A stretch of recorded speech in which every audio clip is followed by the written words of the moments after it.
Hey, this is Sky. Welcome to my YouTube channel. So it's Sunday. I like to do a little warriors group, little study group.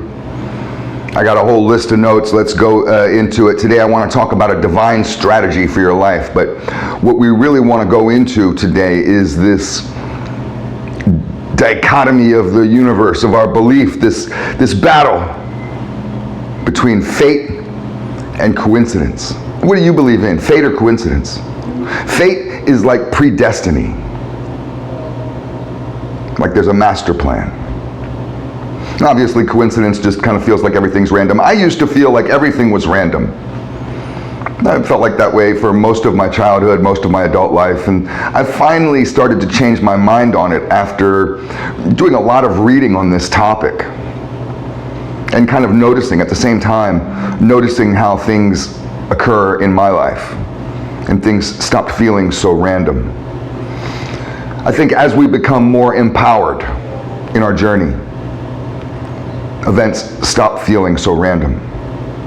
One of the things that I want to make the distinction between with fate or coincidence is really with fate, because we understand what coincidence is. My cousin got hit by a car and died, and that was just a coincidence, right? Or was it? Was that his fate? To me, fate is your destiny. It implies that there's a written script, that there's a written plan, this master plan for your life, that the ending has already been determined. So one of the flaws with this fate plan is that, well, why would I, this is where the apathetic people like to feel like they win. The lazy people like to feel like they win, is with this fantasy of fate.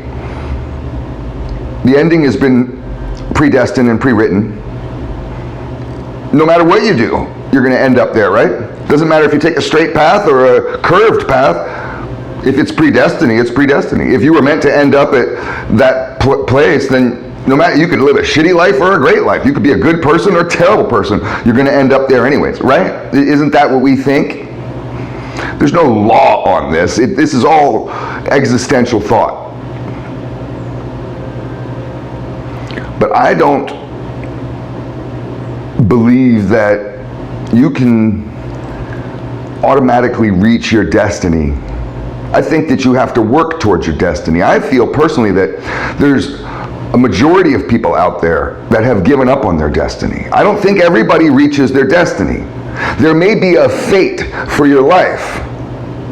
There may be a master plan for your life, but you don't have to follow it. And how do you even know what it is? How do you follow something if you don't know what it is? It gets confusing.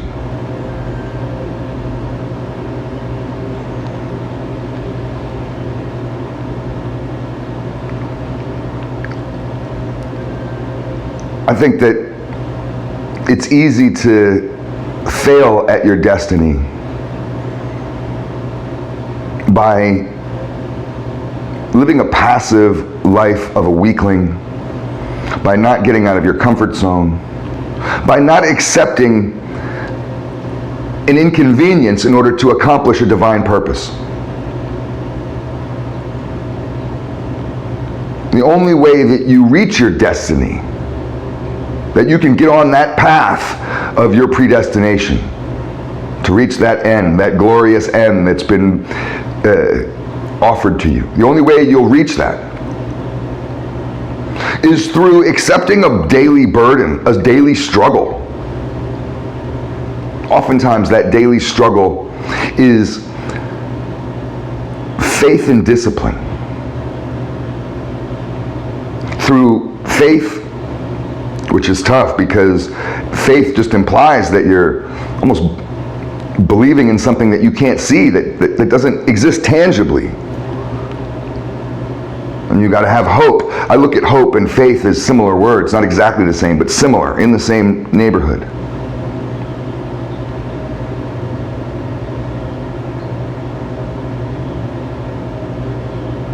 And it takes a lot of courage to have faith.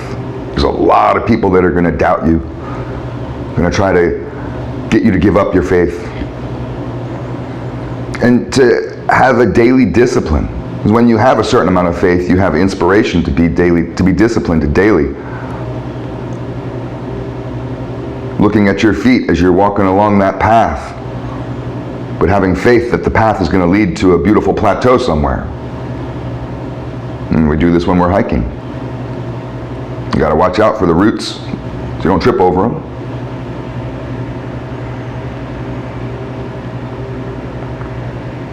So I don't think that fate gives people a pass to be lazy or passive. I don't think you can just discount the struggle that you have to go through every day in order to meet your greatness by simply just tossing it out there and saying, well, I'll get there anyways. That's the weakling. The only people that say that have this pessimistic view of the world, because that's what that is. And they're trying to justify their weakness. You'll notice how lots of weaklings will come up with a variety of 100 ways to justify their weakness. We're in an age right now of people justifying weakness. It's what cancel culture is about. It's what safe spaces are about. It's what all this inclusion is about. It's all these weaklings.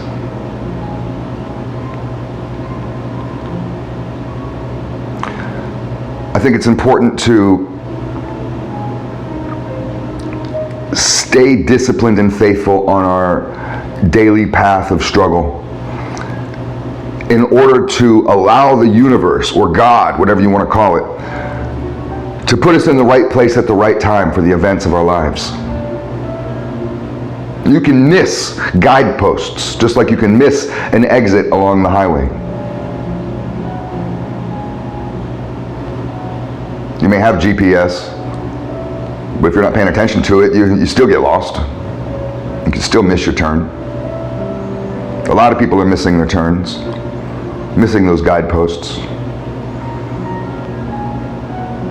Whether they're not just being aware along their journey, or they're not even on the right road, or they're not even on the road.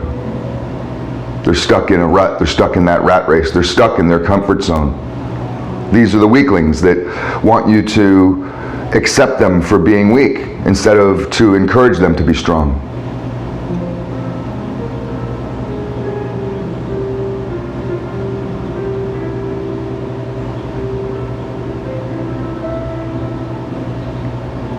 Maybe I'm trying to think of an analogy. I'll tell this quick and then end the video. Maybe we can just get to a stopping point where we can think about this for the day. But we're talking about fate versus coincidence, and I'm trying to emphasize the point that just because fate is a concept that a lot of people believe in, or that may exist, that there is, I believe in fate, predestiny. But just because we have a destiny doesn't mean that you will reach it. People miss their destiny. They fail to reach their destiny. And you can only blame yourself through that. So sometimes we play God, that we want to be the boss of the universe, that we think we know what's right. That's really what it boils down to. We think that we have the plan. And just like on the path of a hiking path to that plateau to look out, to go to the overlook when you're climbing a beautiful mountain. And I love going hiking. You can't see the end, but you know that it's there. And that outlook may not be the end. That may just be the beginner's path. There may be 25 miles of other paths that you could take that are even more beautiful, but you have to be ready for that type of hard journey, for that struggle. So when I was living in Los Angeles in 2003, right before I moved to Florida, I moved to Florida that same year, right, 2003, 2004, right around that time. My brother, who was living with me out in California, we were renting a place down in the jungle, a really fucked up little gang neighborhood. We had already started our motorcycle shop, and we were starting to become successful. Now, We weren't making a lot of money, but we were getting the name known, the shop was on the rise, and we could feel the energy building around Sinister, around our brand that we were creating, and the niche that we were following. And we could feel it happening. And all of a sudden, in the middle of that rise, I want to leave. Sky wants to move to Florida. I start talking about, let's go to Florida, let's go to Florida. And my brother's just like, what? That's the worst thing we could ever do. You're going to ruin the business. I mean, don't you see, we're just starting this and we've been out here for so long. This is all we know. He didn't want to go. I wanted him to come to Florida. I wanted to move the shop to Florida, the motorcycle shop to Florida, because I felt it would be a better place to be more successful. And I had this thing in my head calling me to Florida. He didn't have that in his head. He thought it was a stupid idea. We argued about it for a week or two. And I really tried my best to convince him, and he's just like, you go, I don't want to go. And I can't tell him what to do, but I was just like, man, you have to come. This shop is us. I don't want to do this alone. You have to come, and you have to come to Florida. Fuck the jungle, fuck LA, fuck California. It's too expensive here. This whole city's going to shit anyways. It's not like it used to be. This is not the old LA. LA changed when it got gentrified. And you can even look in movies. There's the old Los Angeles, and then there's this new shit. Fuck the new LA. We left at the right time. That was a long time ago. 2003. 19 years ago. Motherfuckers are exodusing, is that a word? There's an exodus out of California right now. Thousands of people leaving every month. I felt that shit 19 years ago. I've always been a trendsetter. My brother wasn't into it. I finally convinced him. And he came to Florida. And he had a hard struggle. And he didn't like it here. And I could feel, even though he didn't say it, he's a great guy, he never said it, but I could feel that he kind of resented me for convincing him to move here. And it took him a long time, I'm not gonna lie, a long time to feel like he fit in, to feel like he could even really live here, to get set up with a place, a nice apartment. He went from place to place to place, had awful girlfriend after awful girlfriend. There's so many times when he felt like, why am I putting up with this fucking place? Why am I going through this inconvenience? Is the purpose of the shop really worth this inconvenience? And I don't know if it was, but his purpose wasn't to be here for Sinister. That's what I thought it was. And I was thinking rather selfishly, I want to move the shop to Florida because this is my plan, and I want him to come with me because I want him to help me. It was all about me, I. That's what a lot of us think about in this term of I. And I was the same. But his destiny was not in LA. His destiny was to come to Florida, and not because of my motorcycle shop. His destiny was to come to Florida to meet his dream girl, which he did many years after he was here. He had to endure this struggle in order to find his destiny. He had to take the chance and go through an inconvenience. And he got married to the most wonderful woman that he ever could. It's actually someone that he had known from his past, and they reconnected. And that reconnection, honestly, I personally, and I would argue this strongly, I don't think that connection would have happened or could have happened if he would have chosen to stay out in Los Angeles, which he could have chose to stay. Nobody was forcing him to come. If he wanted to stay, he could have stayed, but that would have missed his destiny.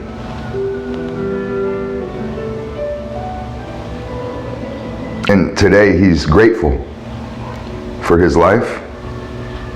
He's in love with this woman, and they have a relationship that's truly like a spiritual, other level shit. I only dream maybe someday I could have a relationship like that. And I'm so happy for him and proud for him. And he's leveled up. I'm watching this guy as we speak. He's changing. It's amazing to watch this transformation. I'm so happy to see it. None of this would have ever happened if he stayed. So you do have a choice. Predestiny and fate isn't set in stone.